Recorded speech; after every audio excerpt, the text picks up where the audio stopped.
People of the verse, hello and welcome to the channel. I am here today with the community and we are going to break down our latest episode of Inside Star Citizen. So here we go. It seems like we're gonna rock and roll today. So probably going to talk about mining and the new Greycat vehicle. Here we go.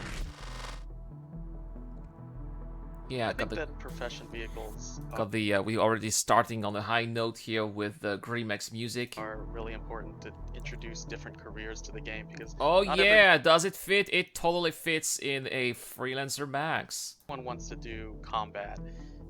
You know, this game that we're making is sort of this open world sandbox game. So it's not the best damn space sim ever. Now it's an open world sandbox, which is true. The scope of the game is much bigger than what it used to be.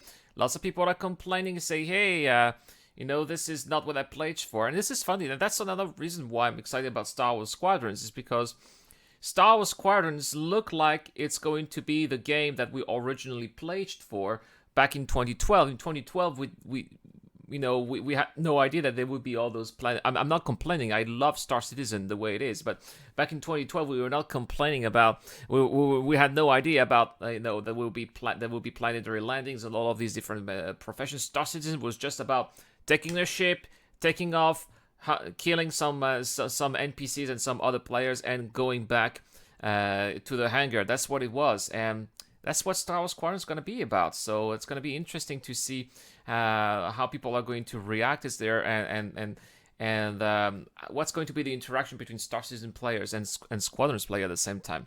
Anyway, let's continue. You know, just like in the real world, you have... Yeah, Kodiak says he was hoping for a sale of the ROC today. Hey, Kodiak, how are you? And interestingly, we haven't seen a sale. Now, what could this mean? Could this be the very first vehicle that Star Citizen devs are going to put in the game without selling for real money? The only way you're going to get it is to actually buy it with in-game currency. That would be interesting too. specific tools for specific jobs. And it helps people who don't want to be in that combat profession actually be able to contribute to the economy. And I think that it shouldn't just be spaceships, it should also be ground vehicles, and the ROC is one vehicle in a whole line of vehicles that we want to do in the future. Okay, that's cool. That's cool. Wow, we totally need. If we could have like bigger, large-scale mining vehicles on the ground, that would be fun as well. Of course, probably to deploy those larger vehicles, you would need a C2 Hercules, but that's obviously another story for another For time. ground-based professions. The original pitch was simply we wanted to make a ground vehicle that did mining. One of the biggest challenges for making a ground-based mining vehicle is making a vehicle that can actually fit in another ship. It's a tight fit in the Cutlass, obviously, but hey, it fits inside. That's awesome. That's awesome because, you know, that's another thing. People are saying, oh yeah, the Cutlass is great, but you can't do so much with it. Now you're gonna be able to transport that rock and be able to go mine with it. That's pretty cool. That's really awesome. I didn't think of that. Maybe a starter pack. Yeah, maybe it could come with a starter pack. That's right. But then the problem, if you have a rock in the starter pack, is you can't really fly around, right? So there was a lot of back and forward on different designs of where the player could get in and out of and where the beam should be. Because transporting it around would kind of like determine how much you could actually mine. So the mining laser was a little bit tricky as well. We had to change that up a little bit. The initial concept had it gimbaling sort of at the front. Like So yeah, that's the main thing. This is like the robotic arm that's going to allow you to mine with a rock.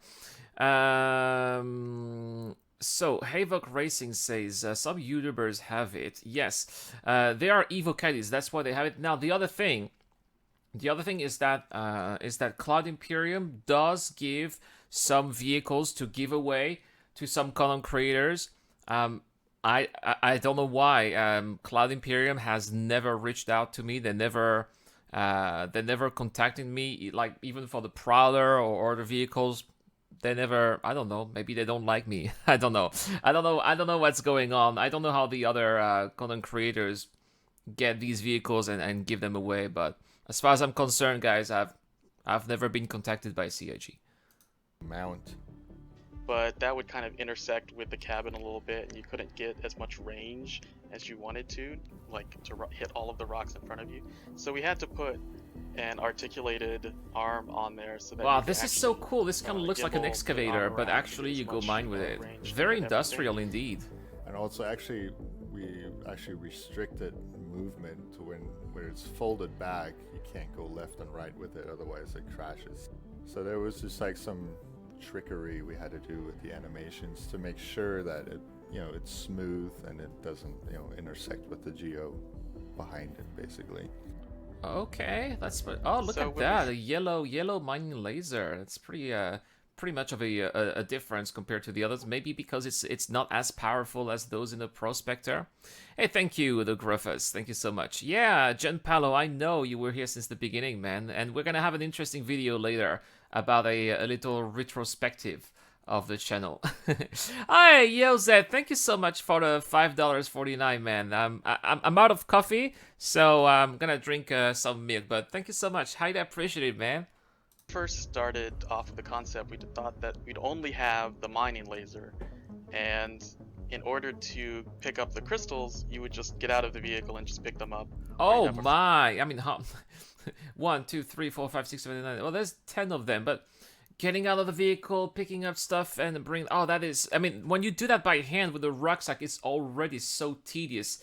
I can't imagine that they wanted to do that with a vehicle, right? and pick them up, and then you take them around to the back and then put them in the back. The problem with that was when we increased the size of the FPS mining rocks, we also increased the number of crystals that would Oh, spawn from the rock, and it became very tedious to have to pick all of those up. So there we you go, decided right? We needed some sort of gathering mechanism. One of the initial ideas was to have like a vacuum on the front of the vehicle. That would have been so awesome. Yeah, can you imagine coming with a rock and then you press the button for the vacuum and it goes like. That would have been so funny. But yeah, they. Sort of break them up with the laser, and then you drive over them like you're driving a. It seems that Chris Smith didn't like the idea of the vacuum, right? That would suck. Yeah, exactly, right. The vacuum cleaner would totally suck the the crystals and bring them in the ship. Obviously, yeah. Vacuum cleaner. No pun intended, right? But that was a little too gamey, a little too like unrealistic in some of our minds. So we decided to go with the gathering beam, which is awesome. It's actually kind of like a little tractor beam, which is exciting because it's the first time we've ever had one of these. Whoa! What do you mean? It's the first time you have one of these, guys? CIG, you've never flown the Prospector and the Mole. That's exactly the same thing that they have. The game somewhere that players could use in the persistent universe. And then that shoots out basically a cylinder. Everything in that cylinder gets pulled into the head, and then those are then deposited into your inventory in the back. Well, there's nothing new. That's exactly what we have in the Prospector. So if you point it at the player, nothing will happen. Oh no! That's so funny because that's actually something I was wondering. What if you can attract other things than manables? That's because when we're developing the challenging step of figuring out what objects should be queried and what objects should be processed into this beam, we explicitly ignore players. Oh, Sorry, no trolling for you. Oh no! Oh well, they thought about it. They thought about it, right? They mean that it's the first ground vehicle that has. Yeah, of course, Griffiths. Of course, it is. Yeah. And it's pretty fun to drive because it's somewhere in between like an Ursa rover and a Cyclone. It's not as fast as a Cyclone and not as slow as an Ursa rover. It has a good turning radius, but still not as good as the Cyclone. But it's got some pickup to it, and it goes pretty quickly. And we want it to be nimble so it could kind of turn around and kind of find those rocks around. Oh, I can totally imagine the people at the Daymar rally trying to race this around the different areas, the different moons and planets of the verse. It physically pulls an object that's a step 1 to the tractor beam. Oh, well, perhaps, but well, we already have those with the Prospector and the Argo. But yeah, we definitely need those. I think that the tractor beams are going to come. I mean, like hand tractor beams are coming in 3.11, if I'm correct, right? It's going to be like an attachment for the multi-tool. around other rocks, possibly in the future get into caves, that kind of thing. Oh And yes, no, I think caves, it's pretty totally. fun. This could totally go into caves. Yeah, this is looking quite good. Little mining vehicle here.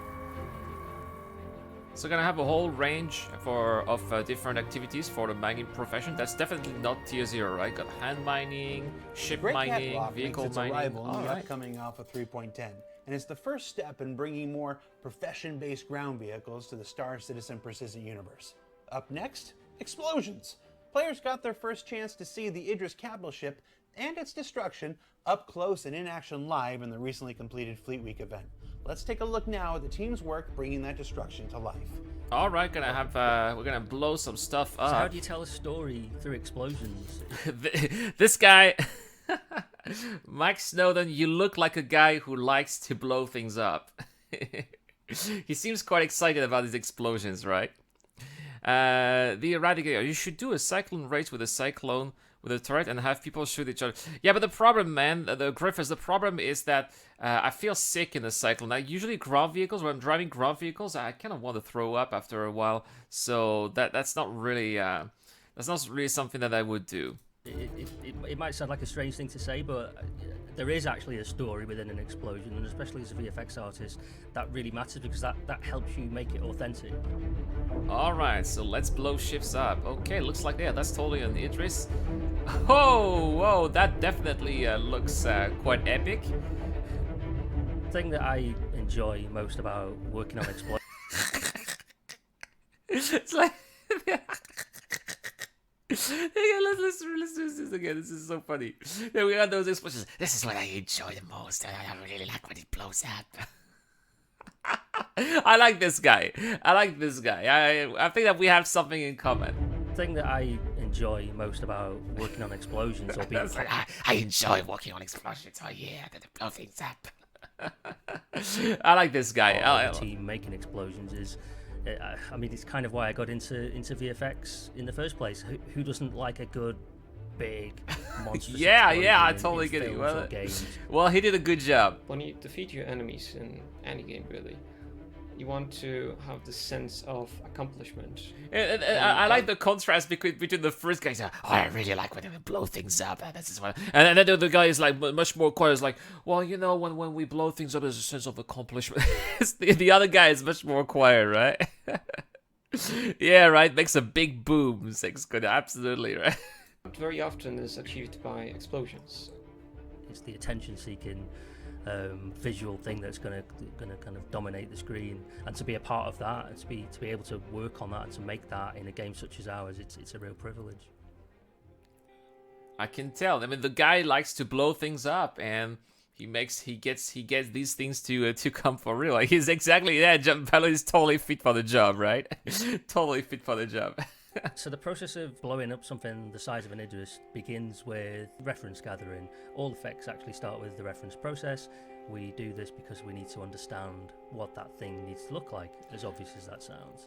Now, I gotta say that those explosions look really, really impressive. That is really, really top-notch AAA VFX here.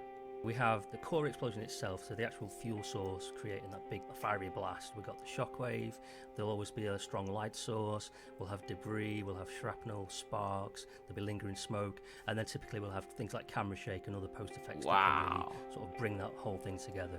You know, I'm glad we're having this segment, because this is not necessarily something that we think about, right? When we think about explosions, it just goes boom. But there's definitely a lot of work going behind, and I like that they're taking the time to to explain that process. Kind of cool. What size guns blows up? That's Death Star size meta macro, right? Hey, Jamaica Gamer, how are you doing? I'm fine. Thank you so much, man. When it comes to capture ship destruction, what happens is we do a little bit of back and forth between system design and VFX. Wait, who is that? It looked like somebody's behind. Like maybe that's the guy's mom. You know, that's his mom. He's like, hey, what is my son doing here? What is he doing? Why is he talking in front of the webcam? You know?